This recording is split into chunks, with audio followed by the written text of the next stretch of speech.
तो दुनिया की ठाट बाट पे नहीं मरना है, अल्लाह को राजी करना है, उसके रसूल को राजी करना है। आज हजरत उवैस करनी से मोहब्बत का दावा करने वालों, देखो हजरत उवैस करनी कौन है। जिक्र नबी की बारगाह में हो रहा है, चर्चा नबी की बारगाह में हो रहा है, और आपके दुनिया में जिंदगी गुजारने का तरीका देखो। शान हजरत उवैस करनी की, अरे भाई जन्नत के दरवाजे पे रोक दिया जाएगा उवैस करनी को। अर्ज करेंगे मौला मुझे क्यों नहीं जाने दिया जा रहा है जन्नत में। आवाज आएगी अकेले मत जाओ उवैस, अपने नबी की उम्मत की शफाअत करो और उसको अपने साथ जन्नत में लेकर जाओ।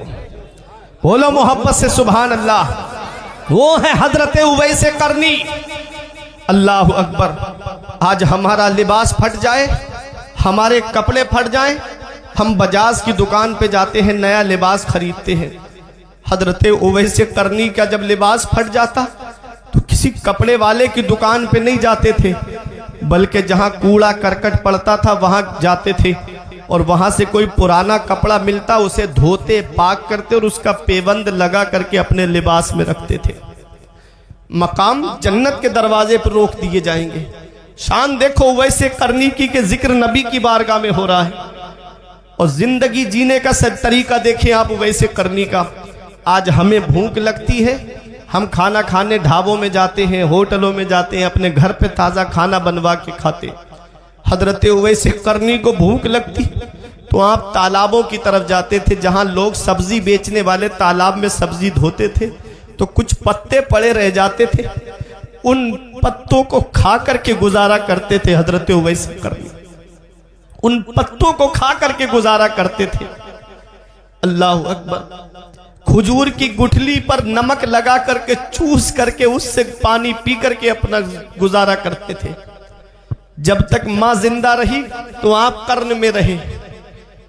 मोहब्बत थी नबी से, प्यार था नबी से, तड़पते थे नबी की मोहब्बत में, रोते थे आका की मोहब्बत में।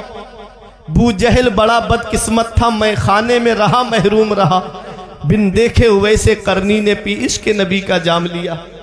अल्लाह अकबर। वो हजरत उवैस करनी, माँ ने जब बेचैनी ज्यादा देखी, माँ ने तड़प ज्यादा देखी, तो कहा बेटा क्या ज्यादा याद आ रही तुझे अपने आका की?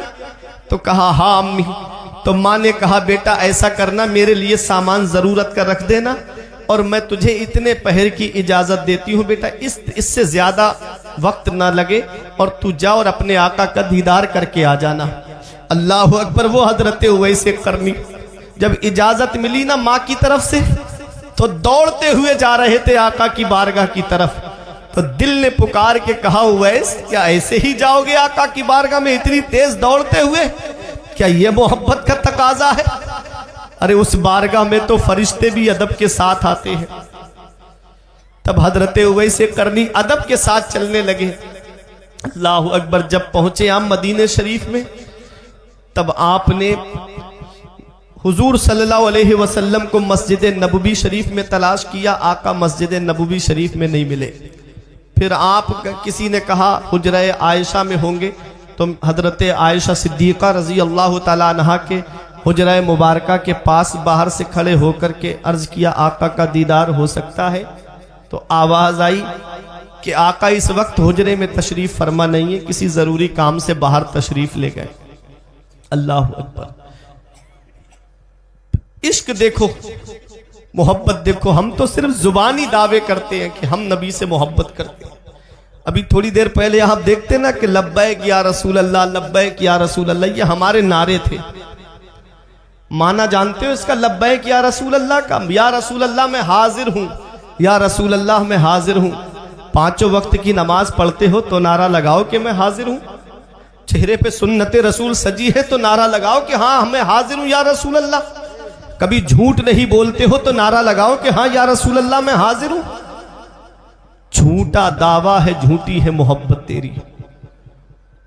जो नबी की मोहब्बत में 2 घंटे जलसे में नहीं बैठ सकते, कि वो क्या नबी के नाम पे गर्दन कटाएंगे? सिर्फ दावा करते हैं कि हमको नबी से मोहब्बत है, हमको नबी से प्यार है। मैं बता दूं नबी के गुलाम कैसे होते हैं, नबी के आशिक कैसे होते हैं। मौलाना गुलाम गौस हजारवी एक आलिम दीन गुजरे हैं। अल्लाह अकबर। डॉक्टर ने कहा था कि आपका बेटा थोड़ी देर का मेहमान है, जवान बेटा है। डॉक्टर बोला तुम्हारा बेटा बचेगा नहीं, जिसको घर ले जाओ और आराम से प्यार से बातें करो इसके पास बैठ करके। मौलाना गुलाम गौस हजारवी अपने बेटे को घर लेकर आए, उनकी बीबी रो रही थी और खुद की भी आंखों में आंसू थे। औलाद का गम एक बाप के दिल पे क्या होता है उससे पूछो जिसकी जवान औलाद दुनिया से चली गई हो। अचानक किसी ने दरवाजा खटखटा दिया, तो आप जब दरवाजे पे पहुंचे तो एक बूढ़ा आदमी आया हुआ था। पूछा क्या बात? कहा कि मैं यहीं पड़ोस में आपके यहाँ रहता हूँ, गांव में। हमारे यहाँ पर एक कादियानी मुबल्लिग आ गया है, वो लोगों के ईमान को लूट रहा है, लोगों का ईमान खतरे में पड़ा हुआ है, उससे मुनाजरा करना है आपको, चलिए लोगों का ईमान चला जाएगा। इधर बेटा थोड़ी सी देर का मेहमान है, उधर कादियानी मुबल्लिग जो मुनाजरे का चैलेंज कर रहा था उससे मुनाजरे की बात हो रही है। आज का कोई होता तो कह देता कि भाई इधर मेरा बच्चा दुनिया से जाने वाला है और तुम जो हो मुझको वहां बुलाने की बात कर रहे हो। लेकिन वो नबी के गुलाम थे, नबी के आशिक थे। अपनी बीबी से कहा लाओ मेरा वो थैला उठाओ जिसमें किताबें रखी हैं और लाओ मेरा असा दो और मैं जा रहा हूं। अल्लाह अकबर। बेटे ने कहा अब्बा थोड़ी सी देर मेरे पास बैठ जाते, अब्बा थोड़ी सी देर मेरे पास बैठ जाते, मैं थोड़ी सी देर का मेहमान हूं। तो कहा था बेटा तेरी और मेरी मुलाकात जन्नत में हो जाएगी, अगर यहां लोगों का ईमान चला गया तो मैं आका को क्या मुंह दिखाऊंगा, अपने आका को क्या जवाब दूंगा। मैंने इल्म हासिल किया है बेटा, तो मैंने लोगों के ईमान बचाने के लिए ये जिम्मेदारी है मेरे ऊपर, इसलिए बेटा मैं जा रहा हूं दीन की तबलीग की खातिर। जब चले तो बीबी ने कहा कि शौहर रुक जाते थोड़ी सी देर, लेकिन नहीं, कहा मेरी बीबी मेरी शरीक हयात, मुझे बहुत बड़े फरीजा अंजाम देने के लिए जाना है। जैसे ही घर से बाहर निकले उस वक्त जो सवारी चलती थी उसमें बैठे तो कोई दौड़ता हुआ आया और उसने कहा तुम्हारे बेटे का इंतकाल हो गया, थोड़ी सी देर रुक जाओ, उसका नमाज जनाजा दफन के बाद में चले जाना।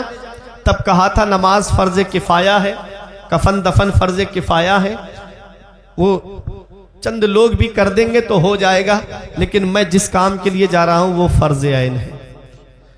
गए और जब 3 दिन के बाद वापस आए मुनाजरा जीत करके, तो तारीख बताती है कि बीबी ने रो के कहा था कि जब आप जा रहे थे तो बेटा आपको मुड़ मुड़ के देख रहा था, बेटा आपका रास्ता देख रहा था।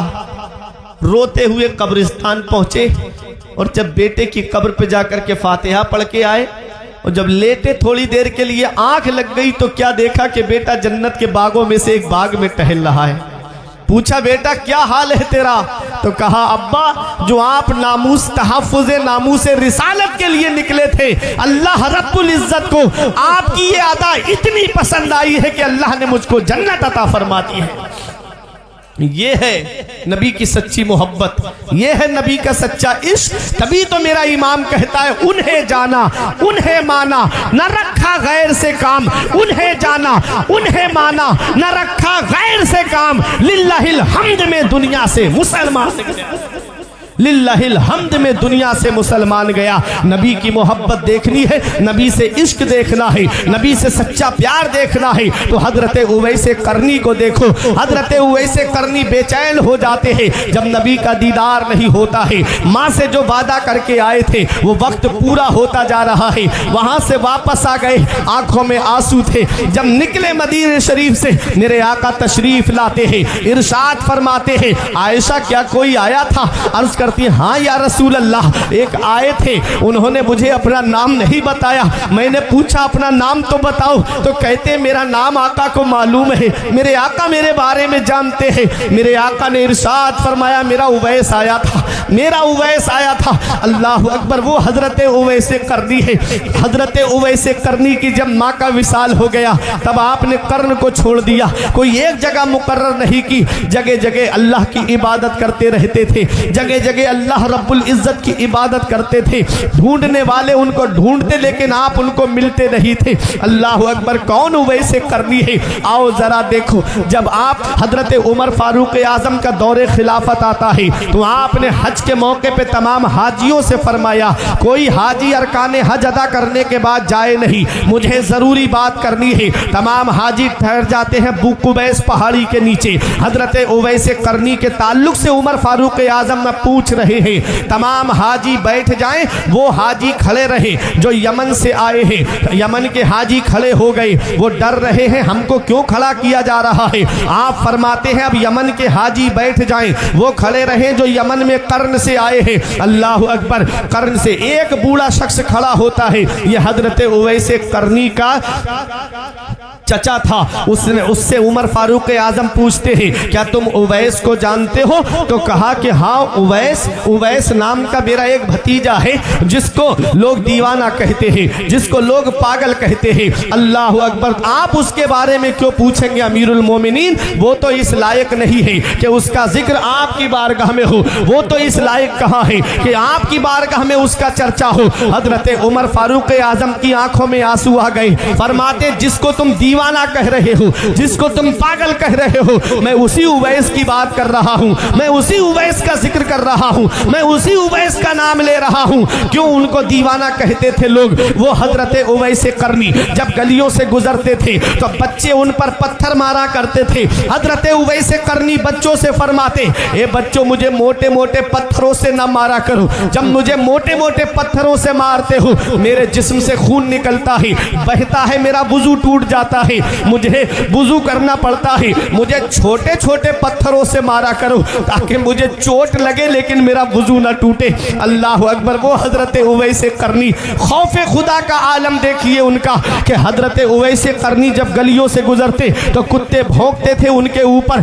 कभी कुत्तों को जवाब नहीं दिया चठिया वालों उवैसे करनी ने।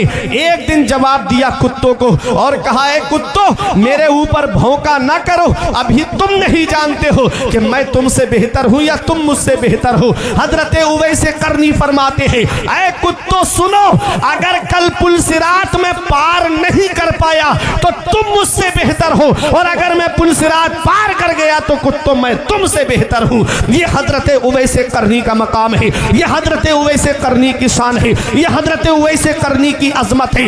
उवैसे करनी को ये मकाम कैसे मिला है, ये अजमत कैसे मिली है, ये शान कैसे मिली है? तो सुनो, मेरे इमाम की जुबान में जवाब देते हुए मैं बयान कर रहा हूं। मेरा इमाम फरमाता है, चमक तुझसे पाते हैं सब पाने वाले, चमक तुझसे पाते हैं सब पाने वाले, मेरा दिल भी चमका दे चमकाने वाले, मेरा दिल भी चमका दे चमकाने वाली। वो है हजरत उवैसे करनी। तारीख उठा करके देखो, हजरत उवैसे करनी का इश्क देखो, उनकी मोहब्बत देखो, उनका सच्चा प्यार देखो।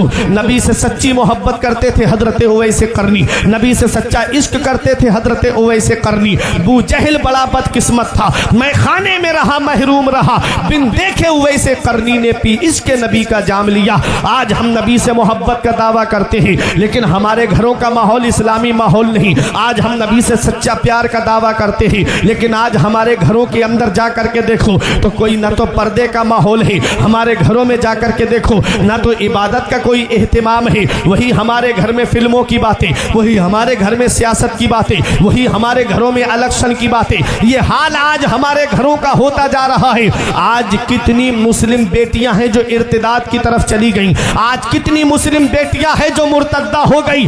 एक आंसू हमारी आंख से नहीं निकलता, हम इसकी वजह पे गौर नहीं करते, हम इसके असबाबो इलल पे गौर नहीं करते, हम इसके पस मंजर को नहीं देखते कि आज ये हमारे मुआशरे में बातें आई कहां से। वो हमारा मजहब इस्लाम जिसके चाहने वालों की शान ये है कि टल ना सकते थे अगर जंग में अड़ जाते थे, पांव शेरों के भी मैदान से उखड़ जाते थे, हक से फिरा कोई तो बिगड़ जाते थे, तेग तो क्या चीज है हम तोपों से लड़ जाते थे, गर्दन में हार डाले हैं माहो नुजूम के गुजरा है इन हदों से मुसलमान। कभी कभी ये मुसलमानों की शान रही है, लेकिन आज हमारे घर में जब से कुफरिया बातें होने लगी, जब से हमारे घरों के अंदर फिल्मों की बातें होने लगी, जब से हमारे घरों के अंदर गानों का माहौल चलने लगा, वो ऐसे ऐसे कुफरिया गाने जिन्हें मेरी कौम की बेटियां भी गा रही हैं, मेरी कौम की बहनें भी गा रही हैं, घर के अंदर भाई भी गा रहा है, शौक से सुन रहे हैं। ऐसे ऐसे कुफरिया गाने जिन पर आदमी एतकाद रख ले, यकीन रख ले तो उसका ईमान चला जाए। अब बताओ, घर के अंदर फिल्में चल रही हैं और उन फिल्मों में कुफरिया डायलॉग आ रहे हैं, कुफरिया गाने आ रहे हैं। अब ऐसे आलम में शौक से खुश होकर के आदमी उस डायलॉग को बोल रहा है, तो बताओ उसका ईमान जाएगा कि नहीं जाएगा? और जब ईमान चला गया उसका, तो अब शैतान के चुंगल में वो पहुंच गया। अब शैतान जिस मजहब में चाहे उसको कन्वर्ट करा दे। ये हाल आज हमारे घरों का होता जा रहा है। 15-20 लोगों का परिवार हमारे घर में, कभी दिल में ख्याल नहीं आता कि आज सब लोग बैठ करके कुरान की तिलावत करें। आज 10-12 लोगों का परिवार हमारे घर में, कभी दिल में ये ख्याल नहीं आता कि आज जुमे की नमाज के बाद सब लोग नबी पे दुरूद पाक पढ़े। अरे अपनी बेटियों को हजरत फातिमा का पर्दा बताओ, हजरत ज़ैनब का पर्दा बताओ, हजरत सकीना का पर्दा बताओ, और बताओ मेरी बेटी, ऐ मेरी बहन, ईमान की दौलत सबसे बड़ी दौलत है। तुम बताओ अपनी बच्चियों को कि सबसे बड़ा सरमाया ईमान का सरमाया है। चाहे कोई कितनी भी दौलत वाला क्यों ना हो, ईमान वाले के सामने वो कदमों की धूल के बराबर भी नहीं है। दौलत यही रह जाएगी, कब्र के अंदर साथ जाएगा तो उसका ईमान साथ जाएगा, और जिसका ईमान सलामत होगा उसी को अल्लाह जन्नत अता फरमाएगा। नारे तकबीर, नारे रिसालत, मसलके आला हजरत, इस्लाहे मुआशरा कॉन्फ्रेंस, इस्लाहे मुआशरा कॉन्फ्रेंस, जश्ने उवैसे करनी, नारे तकबीर, नारे रिसालत। सुभान अल्लाह, सुभान अल्लाह। आज कितनी मुस्लिम बेटियां इर्तिदाद की तरफ चली गईं। 2 वजह मेरे सामने आई। एक वजह तो ये समझ में आई कि आज हमारे यहां पर शादियां लेट बहुत हो रही हैं, शादियां लेट होती जा रही हैं, उम्रें बढ़ती जा रही हैं। अब आज मुझे भूख लगी है और खाना 3 दिन के बाद मिलेगा, तो मुझे अपनी भूख मिटाने के लिए तो कोई ना कोई तो रास्ता चुनना पड़ेगा। मेरे आका फरमाते हैं, कुल्लुकुम राइन व कुल्लुकुम मसऊलुन अन रइयतिही। तुम में का हर शख्स जिम्मेदार है और अल्लाह कयामत में हर शख्स से उसकी जिम्मेदारी के बारे में पूछेगा। बाप औलाद का जिम्मेदार है, बड़ा भाई छोटे भाई बहनों का जिम्मेदार है, शौहर बीवी का जिम्मेदार है। लड़का लड़की जवान हो जाए, माँ बाप अगर उनका निकाह न करे और उनसे कोई गुनाह सरजद हो जाए, तो उस गुनाह की सज़ा उनको तो मिलेगी ही, लेकिन कयामत में उनके माँ बाप को भी उसकी सज़ा मिलेगी। अपने बच्चों की शादी वक्त पर क्यों नहीं की? और आज शादियाँ इतनी महंगी होती जा रही हैं। नबी ने फरमाया था, निकाह आसान करो, जिना दुश्वार हो जाए। आज जिना आसान हो गया, निकाह दुश्वार हो गया। अल्लाह ने बेटा दिया था, अल्लाह ने नूर नज़र दिया था, चश्मो चराग दिया था, अल्लाह का शुक्र अदा करते, अल्लाह का शुक्र अदा करते कि अल्लाह किसी के घर में तो चराग जलाने वाला नहीं है, तूने मेरे घर में चराग जलाने वाला तो दिया है। लेकिन हुआ क्या, जब वो जवान हुआ तो ऐसा लगता है जैसे कि बेटा क्या मिला है, कुदरती भीख मांगने का लाइसेंस मिल गया। बेटा क्या मिला, कुदरती भीख मांगने का परमिट मिल गया। इसकी शादी करूंगा तो कोई ऐसी मामूली घर में नहीं करूंगा, किसी बड़े घर में रिश्ता करूंगा। फला को मेरे पड़ोस में 4 व्हीलर मिली है वैगनार, तो मुझे स्विफ्ट चाहिए, क्रेटा चाहिए। इतनी लंबी लंबी डिमांडों के दरवाजे खोल रखे हैं।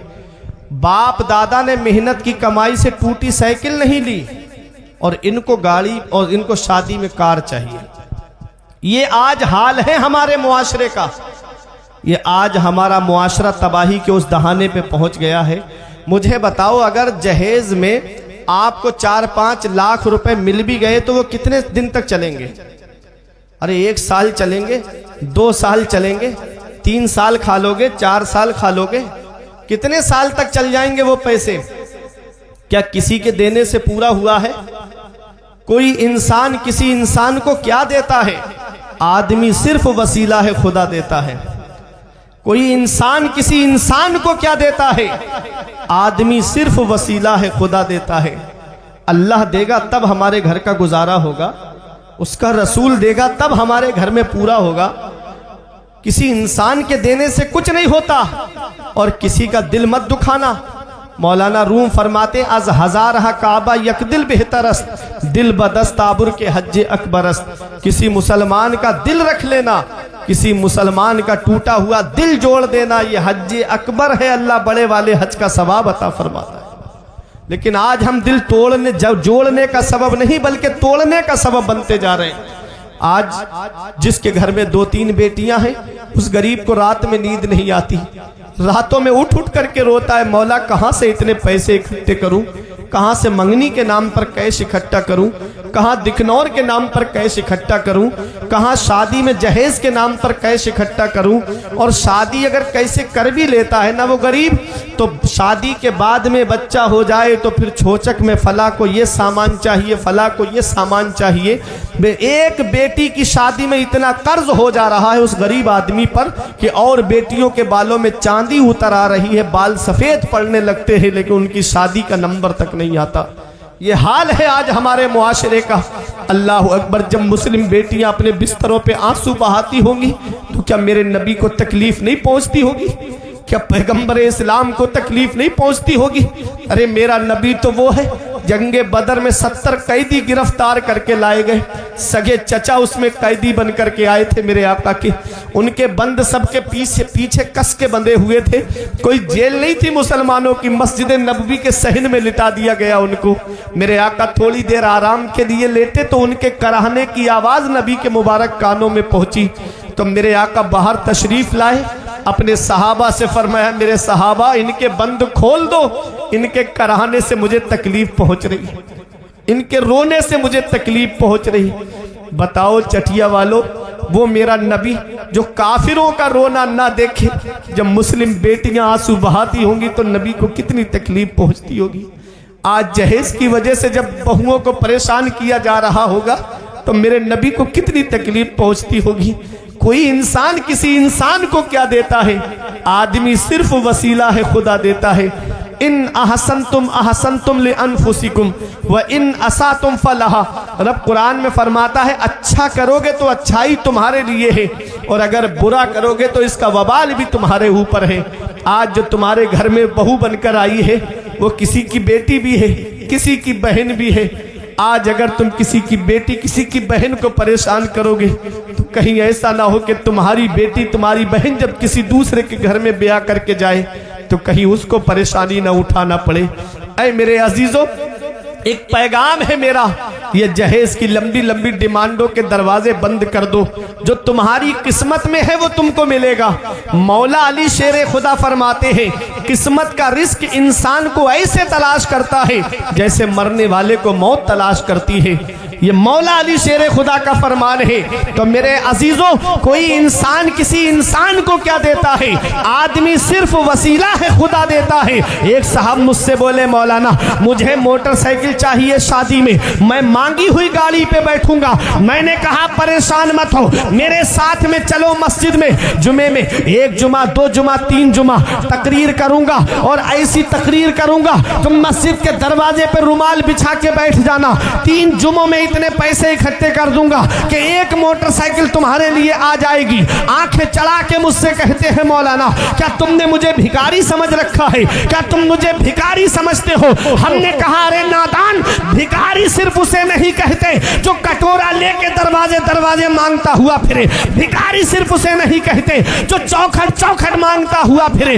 भिखारी सिर्फ उसे नहीं कहते अरे जो झोली फैला करके दुकान दुकान मांगता हुआ फिरे। भिखारी उसे भी कहते हैं जो जहेज की लिस्ट बना करके ससुराल के दरवाजे पे मांगता हुआ फिरे, जो जहेज की लिस्ट बना करके ससुरालियों से मांगता हुआ फिरे। मैंने कहा, अरे नादान, मैं मांगने से मना नहीं करता, मांगना मोमिन की शान है, लेकिन इन दुनिया वालों से क्या मांगता है? ये 1 लाख 2 लाख दे भी देंगे तो 1-2 हफ्ते में खत्म हो जाएंगे, 1-2 महीने में खत्म हो जाएंगे। मैं मांगने से मना नहीं करता, मांगना मोमिन मोमिन की शान है, लेकिन कहाँ मांगना चाहिए ये मुझसे मत पूछो, ये नकीब अहले सुन्नत कारी आरिफ रजा से मत पूछो, ये इन उलमाए किराम से मत पूछो, ये अतहर जमाली से मत पूछो, अरे ये शाहजी मियाँ से मत पूछो, अरे चलो बरेली शरीफ चलते हैं, आला हजरत से पूछते हैं, ऐ मेरे इमाम हम मांगे तो कहाँ मांगे, कौन हमें देगा?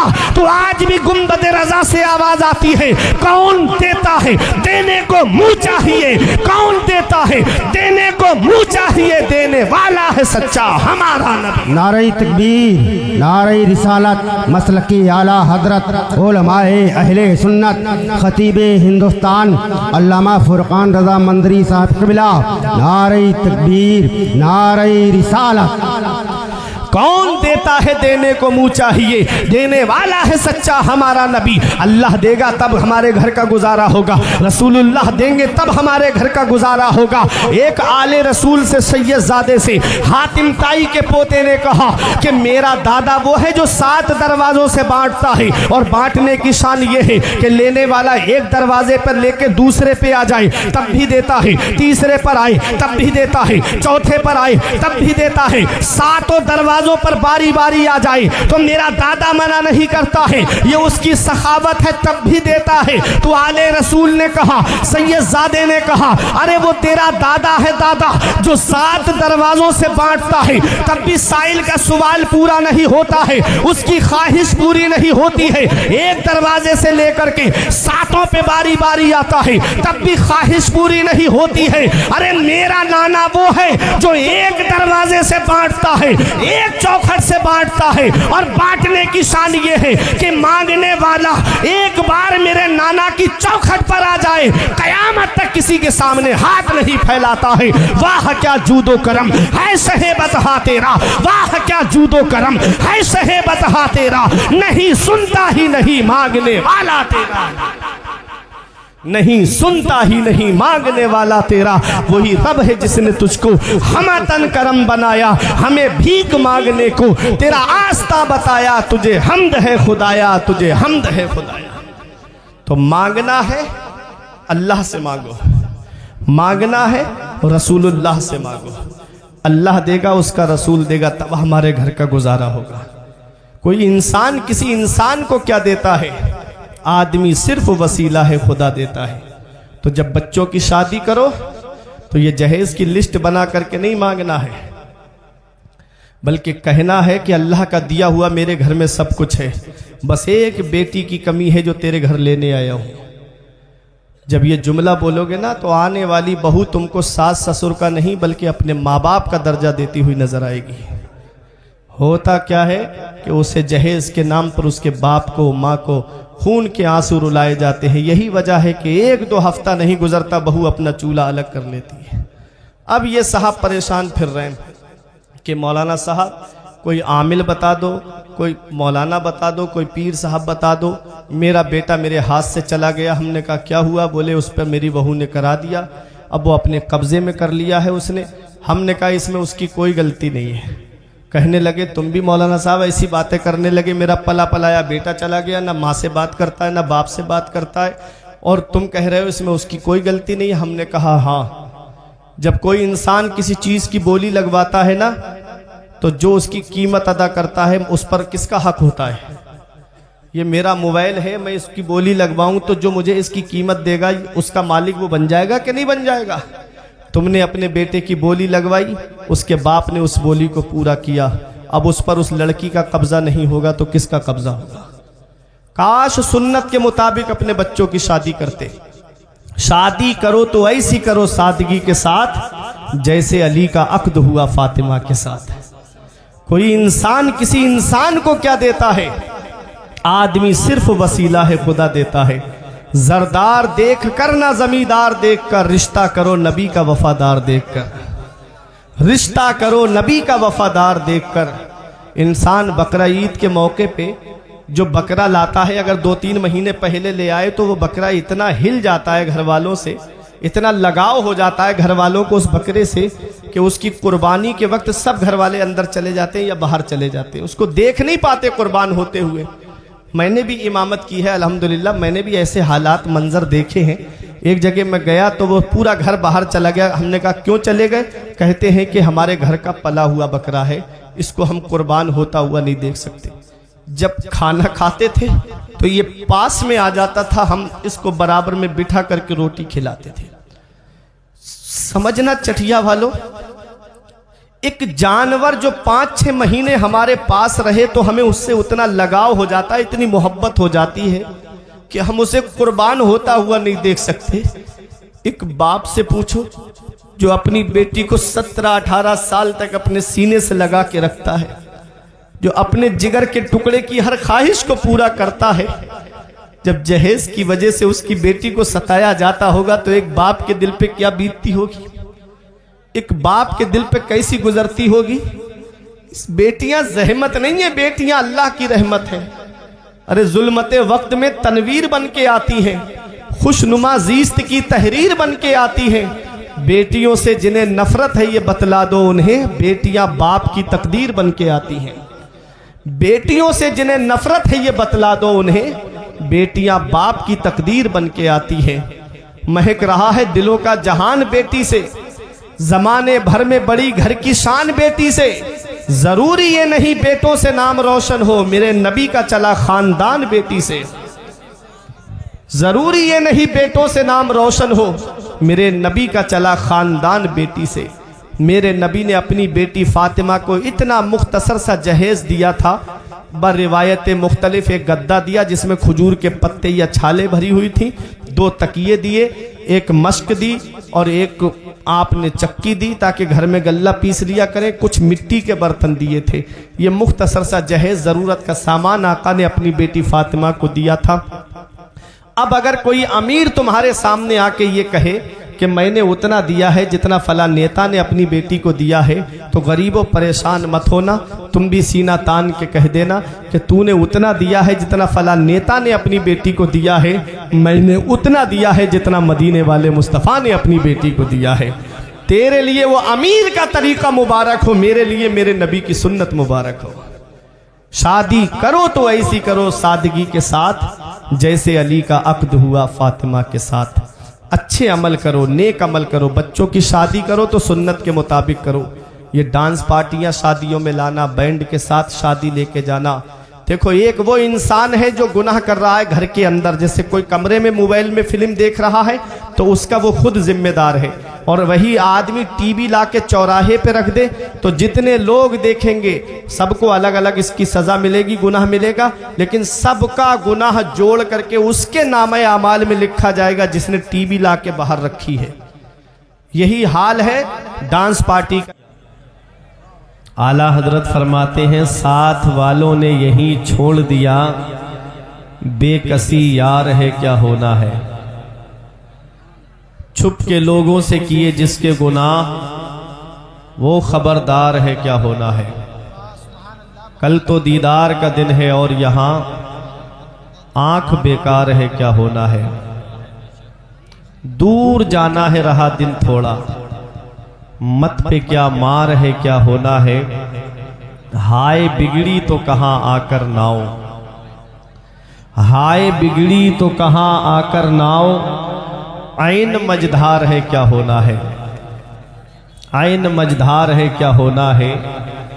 आप लोगों में जिसके दिल में ये शौक हो और दिल में अल्लाह और उसके रसूल का खौफ हो, वो यहां बैठ करके जलसा सुन ले।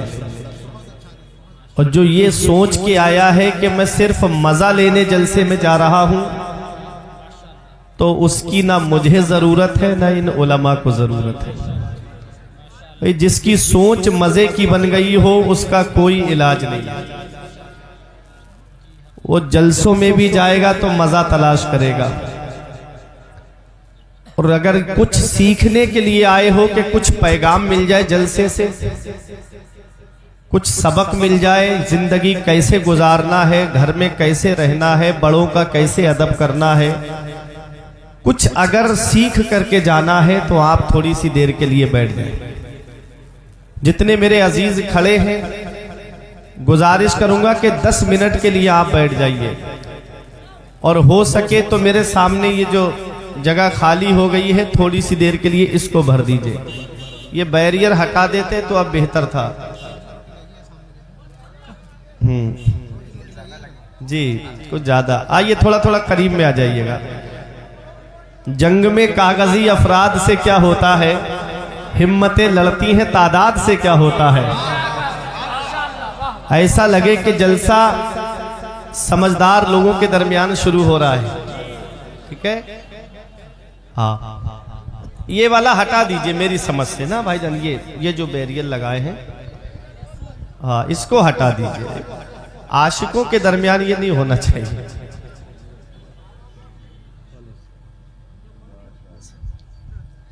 एक ही बार में पहना दीजिए, एक ही बार में डाल दो सब भैया।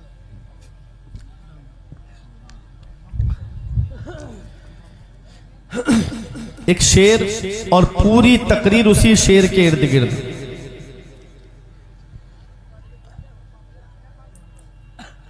तेरे आमाल ऐसे हो जहां में नाम हो जाए, तेरे आमाल ऐसे हो जहां में नाम हो जाए, तेरा हर लफ्ज उम्मत के लिए पैगाम हो जाए। बना किरदार को बेमिसल उस मंजिल पे पहुंचा दे कि तुझको गैर देखे काइले इस्लाम हो जाए। बना किरदार को बेमिसल उस मंजिल पे पहुंचा दे कि तुझको गैर देखे काइले इस्लाम हो जाए। तेरे होठों पे जमाने की बुराई कैसी, एक कतरे की समंदर से लड़ाई कैसी। अपनी बिगड़ी हुई औलाद पे रोने वाले, कुछ जरा सोच खिलाई थी कमाई कैसी। अपनी बिगड़ी हुई औलाद पे रोने वाले, कुछ जरा सोच खिलाई थी कमाई कैसी। हर दौर में इंसान की मर्जी नहीं चलती। मेरे अजीज दोस्त हजरत अल्लामा अब्दुल कादिर साहब क़िबला तशरीफ फरमा है, इन तमाम अपने खानदान वालों की तवज्जो के हर दौर में इंसान की मर्जी नहीं चलती, चलती है जब उसकी तो किसी की नहीं चलती। हर दौर में इंसान की मर्जी नहीं चलती, चलती है जब उसकी तो किसी की नहीं चलती। और चलते हैं फकीरों के इशारों पे शहंशाह, शाहों के इशारों पे फकीरी नहीं चलती। चलते हैं फकीरों के इशारों पे शहंशाह, शाहों के इशारों पे फकीरी नहीं चलती। अब तवज्जो दीजिए मेरी तरफ। मैंने कुरान मुकद्दस की एक आयत करीमा तिलावत करने का शरफ हासिल किया। परवरदिगार आलम कुरान मजीद में इरशाद फरमाता है, या अय्युहल इंसान, ऐ इंसान। इंसान में चाहे मर्द हो या औरत दोनों दाखिल है। रब फरमाता है, ऐ इंसान, मा गर्रका बिरब्बिकल करीम, करम करने वाले रब से तुझे किस चीज ने धोखे में रखा। अल्लाह कितना मेहरबान है अपने बंदों पर, अल्लाह कितना करम फरमाता है अपने बंदों पर। मेरा रब कितना मेहरबान है अपने बंदों पर। वो माँ जो अपनी औलाद से मोहब्बत करती है, वो माँ जो अपनी औलाद से प्यार करती है, अगर 1-2 घंटे के लिए उसका लाडला उसकी नजरों से गायब हो जाए तो माँ बेचैन हो जाती है, माँ परेशान हो जाती है। ये माँ की मोहब्बत का आलम है। जरा सोचो, मेरा रब तो 70 माओं से ज्यादा मोहब्बत फरमाता है अपने बंदों से। अल्लाह कितना मेहरबान है अपने बंदों पर। रब फरमाता है, ऐ इंसान, करम करने वाले रब से तुझे किस चीज ने धोखे में रखा। आज इंसान अपने रब की नेमतों का शुक्र अदा नहीं कर रहा है। उसने कितनी नेमतों से इंसान को नवाजा है, कितनी नेमतें उस रब ने इंसान को अता फरमाई है। कभी अपने वजूद पर गौर कर लिया करो। ये हाथ अल्लाह की नेमत है, ये पैर अल्लाह की नेमत है, ये आंखें अल्लाह की नेमत है, ये जुबान अल्लाह की नेमत है, ये दांत अल्लाह की नेमत है, ये हार्ट जो दिल हमारा सलामत है ये अल्लाह की नेमत है, ये किडनियां हमारी सलामत है ये अल्लाह की नेमत है, ये लीवर जो बराबर काम कर रहा है ये अल्लाह की नेमत है। कभी लगे कि अल्लाह के कितने एहसान है मेरे ऊपर, तो एक चक्कर हॉस्पिटल का लगा लिया करो। वहां कुछ लोग तुम्हें ऐसे मिलेंगे कि किसी का पैर टूट गया है, उसकी सर्जरी चल रही है, किसी के हाथ की सर्जरी हो रही है, किसी की आंखों का इलाज हो रहा है, किसी के कानों का इलाज चल रहा है, किसी के दांतों का इलाज चल रहा है, किसी के हार्ट, किसी के दिल का इलाज चल रहा है, किसी की किडनियों की धुलाई हो रही है, किसी के लीवर का इलाज चल रहा है। अल्लाह ने तुमको पैर सलामत दिए, अल्लाह ने तुमको हाथ सलामत दिए, अल्लाह ने तुमको आंखें सलामत दी, अल्लाह ने तुमको जुबान सलामत दी, अल्लाह ने तुमको दांत सलामत दिए। ऐ लोगों, अल्लाह ने बेशुमार नेमतों से हमको नवाजा है और हमने कितना उसका शुक्र अदा किया। आज मस्जिदें हमारी सूनी हो गई, मदरसे हमारे वीरान हो गए और हमने सिनेमा हॉल आबाद कर दिया है। आज हर घर को सिनेमा हॉल बना दिया। अगर किसी के 4 बेटे हैं और चारों बेटों के पास में मोबाइल है और चारों अलग अलग चारपाई पे फिल्में देखते हुए नजर आते हैं, फिर रोना रोया जा रहा है। मुसलमान परेशान बहुत है, मुसलमान सताया बहुत जा रहा है। जब भी कहता हूँ या अल्लाह मेरा हाल देख, हुक्म होता है अपना नामा आमाल देख। ऐ मेरे अजीजों, इस दुनिया में हम आए हैं, हमेशा रहने के लिए नहीं आए हैं, बल्कि चंद दिन के लिए हम इस दुनिया में आए हैं। उस रब की पकड़ से डरो, इन्ना बत्शा रब्बिका लशदीद, तेरे रब की पकड़ बहुत सख्त है। जब अल्लाह पकड़ता है तो फिर कोई छुड़ाने वाला नहीं मिलता है। जब मेरा रब पकड़ फरमाता है तो फिर कोई बचाने वाला नहीं मिलता है। अभी 3 साल पहले तुमने कोरोना काल में नहीं देखा, तुम्हारे जैसे कितने दौलत वाले गंगा नदी के किनारे बेगोरो कफन पड़े हुए थे, उनके परिजन लेने तक नहीं गए, उनके घर वाले देखने तक नहीं गए, उनके घर वाले देखने तक नहीं गए। अरे किस्मत वाला है वो बाप जो बेटों के कांधे पे कब्रिस्तान चला जाए, नसीब वाला है वो भाई जो भाइयों के कांधे पे कब्रिस्तान चला जाए, किस्मत वाला है वो रिश्तेदार जो रिश्तेदारों के कांधे पे कब्रिस्तान चला जाए। ऐ चटिया की सरजमीन पे रहने वालों, हर एक का मरना बराबर नहीं होता, हर एक का दुनिया से जाना बराबर नहीं होता। हर